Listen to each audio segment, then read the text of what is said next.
पृथ्वी की सतह के नीचे एक अद्भुत खोज प्राचीन प्राणियों के बारे में हमारे ज्ञान को नया आकार दे रही है।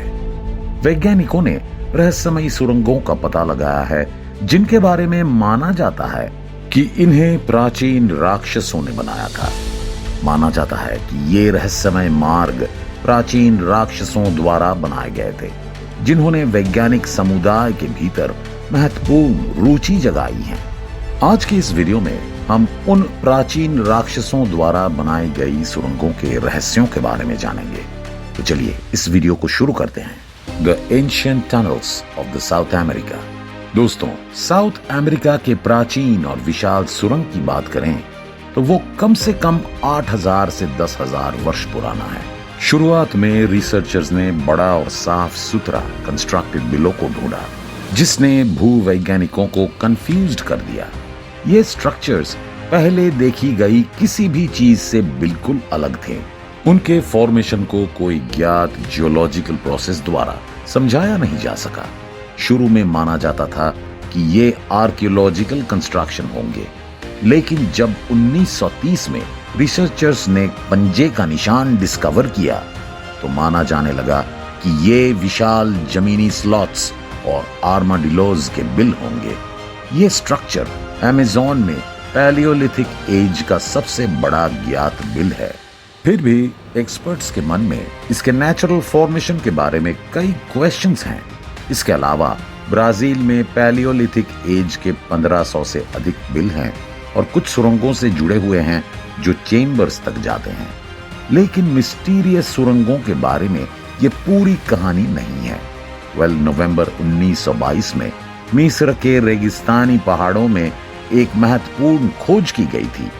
एक युवा खोजकर्ता को एक चट्टान में खुदी हुई प्राचीन सीढ़ियां मिली जो एक नई कब्र की ओर ले जाती थी। इस डिस्कवरी से आभूषण, कपड़े, चित्रित फूलदान और मुखौटे जैसी लगभग 5,000 प्राचीन चीजों का पता चला। अब 100 से अधिक वर्षों के बाद लोग प्राचीन मिस्र की अंतिम शासक क्लियोपेट्रा की कब्र की तलाश कर रहे हैं। दोस्तों, आर्कियोलॉजिस्ट डॉक्टर कैथलीन मार्टिनेज ने अलेक्जेंड्रिया के आसपास अभिलेख और मंदिरों को स्टडी करने के लिए काफी समय बिताया। उन्हें लगता है कि क्लियोपेट्रा की कब्र प्राचीन शहर टेपोसाइरिस मैग्ना में है, जिसका निर्माण 280 ईसा पूर्व में हुआ था। हाल ही में खुदाई के बाद अलेक्जेंड्रिया के पास एक छिपी हुई सुरंग मिली, जिससे पता चलता है कि क्लियोपेट्रा का बेरियल अंदर हो सकता है, शायद उसके दोस्त मार्क एंथनी के साथ।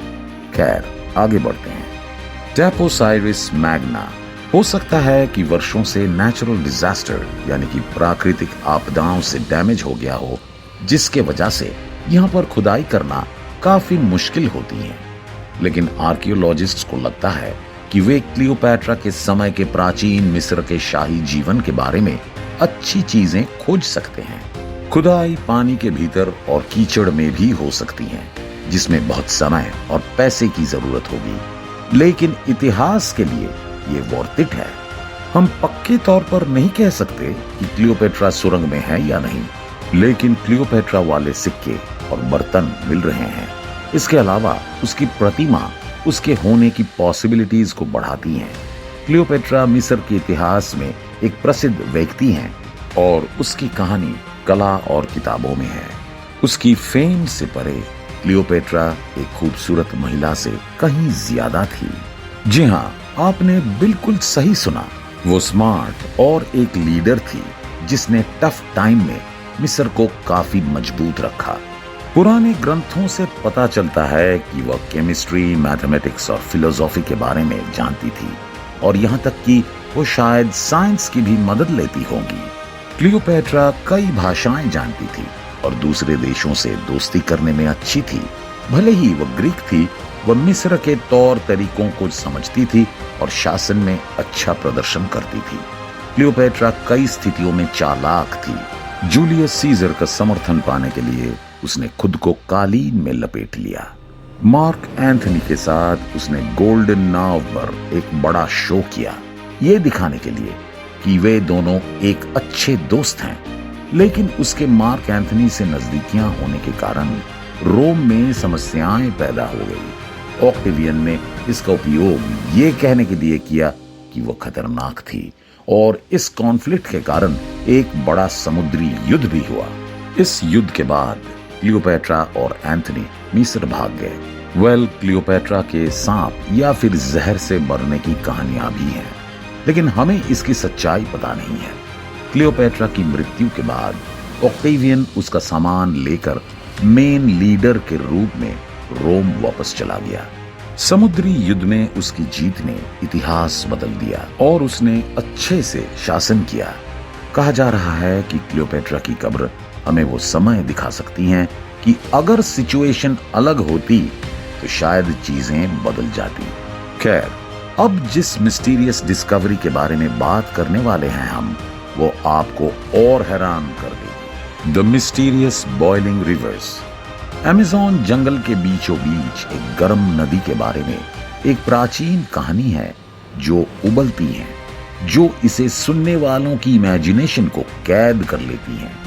कई लोगों को लगता है कि ये एक बनी बनाई कहानी है जो पीढ़ियों से चली आ रही है, लेकिन फिर पेरू के एक भूवैज्ञानिक एंड्रेस रूजो की एंट्री होती है, जिसने ये जानने का फैसला किया कि नदी सच थी या नहीं। विज्ञान की दुनिया में हॉट रिवर यानी कि गर्म नदी की कल्पना असंभव लगती है। आमतौर पर गर्म नदियां ज्वालामुखी वाले स्थानों पर होती हैं, लेकिन लेजेंड उनके बिना एक क्षेत्र की ओर इशारा करते हैं। फिर भी एंड्रेस रूजो ने हार नहीं मानी। वो सच्चाई का पता लगाने के लिए हिम्मत बनाकर आगे बढ़ते रहे। साल 2011 में मिथिकल नदी की खोज में कुछ बड़ा हुआ। सभी उम्मीदों के विपरीत एंड्रेस रूजो ने इसे ढूंढ लिया। एंड गेस व्हाट, पानी वाकई में बहुत गर्म था, जो 186 डिग्री फ़ारेनहाइट पर लगभग उबल रहा था। जिस चीज ने और अधिक हैरान किया वो नदी का आकार था। आमतौर पर आप सोचते होंगे कि गर्म पानी एक से पुल में होगा, जैसे कि गर्म पानी का झरना, लेकिन ये नदी अलग थी। ये बड़ी और 20 फीट गहरी नदी थी जो करीब 4 मील तक फैली हुई थी।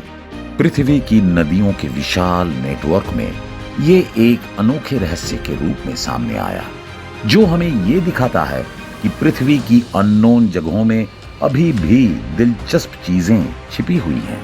इस बीच यहाँ एक और चौंकाने वाला खुलासा हुआ है जो आपके दिमाग को हिला सकता है। जी हाँ, मिथिकल स्टोरी। दोस्तों, हर साल विशेष रूप से अक्टूबर में थाईलैंड में मेकोंग नदी पर एक फैसिनेटिंग नेचुरल फिनोमेना यानी घटना घटती है, जैसे कि आग के गोले दिख रहे हों। लेजेंड के अनुसार ये आग के गोले नागा फायरबॉल्स के नाम से जाने जाते हैं और ऐसा माना जाता है ये बुद्ध के पृथ्वी पर लौटने के लिए एक आह्वान है। हालांकि ये एक मिथ है। इन आग के गोलों की साइंटिफिक एक्सप्लेनेशन अभी भी एक अनसर्टेनिटी बनी हुई है। कुछ लोग मानते हैं कि इस ऑकरेंस में फ्लेमेबल गैस का इन्वॉल्वमेंट है, लेकिन साफ उत्तर अभी भी नहीं मिले हैं। खैर, ये आग के गोले पानी से इमर्ज हुए थे जो लगभग 990 फीट की ऊंचाई तक पहुंचे और तेजी से आसमान की ओर लुप्त हो गए, जो लाल या ऑरेंज कलर में दिखाई दे रहे थे। चलिए दोस्तों, अब कुछ अनोखे रहस्यों को जानते हैं। The lost city of Atlantis. Legend suggest करते हैं कि एटलांटिस लगभग 11,000 साल पहले समुंदर में डूब गया था। तब से न केवल वैज्ञानिक बल्कि खजाने की खोज करने वाले और दार्शनिक भी उसकी खोज में लगे हुए हैं। एक दिलचस्प संभावना 1968 में सामने आई, जब एक गोताखोर को बहामास में नॉर्थ बिमिनी आइलैंड के तट से थोड़ी दूर पर अजीबोगरीब पत्थर मिले। ये पत्थर इंसानों द्वारा बनाए हुए लग रहे थे, जिन्हें एक ऑर्डर में बिछाया गया था जो सड़क के रूप में दिख रहा था। शुरुआत में वैज्ञानिकों को हैरानी हुई। बाद में कार्बन डेटिंग एनालिसिस से पता चला कि ज्योग्राफिकल फोर्सेस से नेचुरली इस सड़क को बनाया गया था, क्योंकि वहां पर कोई औजार के निशान नहीं थे और ना ही ऐसे कोई निशान थे जो जानबूझकर बनाए गए हो। रिसर्च कंटिन्यू रहा लेकिन वैज्ञानिक आमतौर पर इस ओर गए कि इन पत्थरों के फॉर्मेशन का जिम्मेदार इरोशन है। The hidden wonders of mobile केव। दोस्तों, मोवील गुफा के अंदर की लाइफ लगभग 5.5 मिलियन वर्षों से बाहरी दुनिया से दूर है और ये वास्तव में दिखता भी है।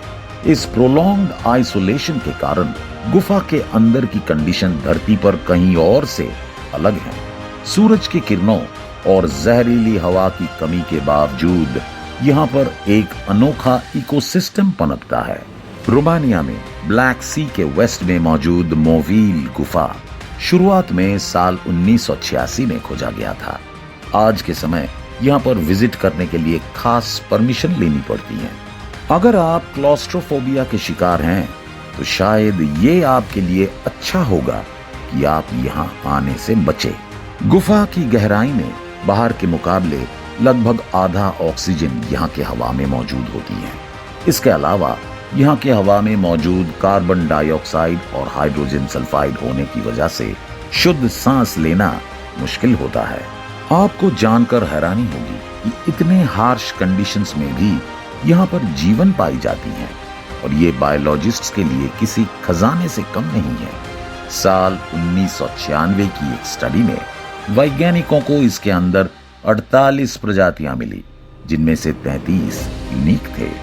उनमें से ज्यादातर क्रीचर छोटे थे, जिनके लिम्ब लंबे और एंटेना थे और जिसकी वजह से उन्हें अंधेरे में नेविगेट करने में मदद मिलती है।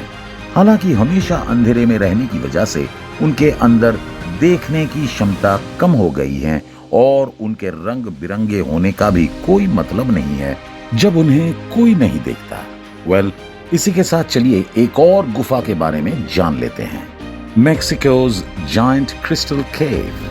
दोस्तों, इस गुफा का नाम सुनते ही आपको समझ आ गया होगा कि यहाँ पर किस तरह की गुफा के बारे में बात हो रही है। जी हाँ, इस गुफा को केव of the crystal in Mexico के रूप में जाना जाता है। ये क्रिस्टल साल 2000 में एक माइनिंग कंपनी द्वारा खोजे गए थे। एक बार जब पानी गुफा से बाहर निकाला गया तो 2 माइनर्स पैदल ही इसमें गए और इन ऑ इंस्पायरिंग क्रिस्टल को देखकर हैरान हो गए। ये विशाल जिप्सम पिलर्स 984 फीट नीचे छिपे हुए हैं, जो गुफा की दीवारों और फर्श से मजबूती से जुड़े हुए हैं। वैज्ञानिकों का मानना है कि ये क्रिस्टल लगभग 5 लाख वर्षों से बढ़ रहे होंगे। कुछ क्रिस्टल इतने बड़े हैं कि जिन पर आप चलकर इन्हें पार भी कर सकते हैं। अनफॉर्चुनेटली इस नेचुरल वंडर पर जाना फिलहाल के लिए नामुमकिन है और शायद यही इसके लिए सही है। विशाल क्रिस्टल गुहा खतरनाक हो सकती है और आसानी से एक जाल में बदल सकती है। आपको बता दें कि हजारों साल के लिए ये ग्राउंड वाटर से भरा हुआ था, जो पृथ्वी के भीतर एक मैग्मा चेंबर द्वारा ऊपर की ओर धकेला गया था। मैग्मा ने पानी को गर्म रखा, लेकिन समय के साथ इसका तापमान 136 डिग्री फ़ारेनहाइट से नीचे गिर गया, जिसके चलते पानी कैल्शियम और सल्फेट से भर गया और जिससे जिप्सम क्रिस्टल का निर्माण हुआ। इन सफेद रंग के क्रिस्टलों ने गुफा पर कब्जा कर लिया। तो कैसा लगा ये वीडियो कमेंट करके जरूर बताएं। अगर वीडियो अच्छी लगी हो तो इसे लाइक और शेयर जरूर करें और इसी तरह के इंफॉर्मेटिव वीडियो देखने के लिए हमारे इस चैनल को सब्सक्राइब भी करें। फिलहाल के लिए इस वीडियो में बस इतना ही। मिलते हैं किसी अन्य इंफॉर्मेटिव वीडियो के साथ। धन्यवाद।